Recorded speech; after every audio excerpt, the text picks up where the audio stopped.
இப்போ ஃப்ரெண்ட்ஸ் இன்றைக்கி என்னென்னு பார்த்தீங்கன்னாக்கா இந்த மீனை வச்சு ஒரு மீன் ஃப்ரை பண்ணலாம் வாங்க. பாருங்கள் ஃப்ரெண்ட்ஸ், இப்போ கொஞ்சம் கார்ன்ஃப்ளவர் பவுடர் போட்டுக்கலாம். அப்புறம் கொஞ்சம் இஞ்சி பூண்டு பேஸ்ட்டு, அப்புறம் மீன் மசாலா கொஞ்சம், அப்புறம் கொஞ்சம் கரம் மசாலா, கொஞ்சம் மிளகாத்தூள், அப்புறம் உப்பு கொஞ்சம்.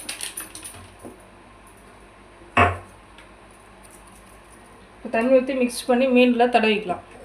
பாருங்கள் ஃப்ரெண்ட்ஸ், நல்லா மீனுக்கு மசாலா தடவி நல்லா ஊறிடுச்சு. பாருங்கள் எப்படி இருக்குன்னு.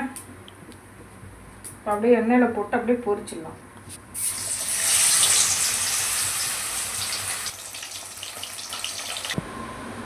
பாருங்கள் ஃப்ரெண்ட்ஸ், இப்போ மீன் நல்லா பொரித்து எடுத்தாச்சு.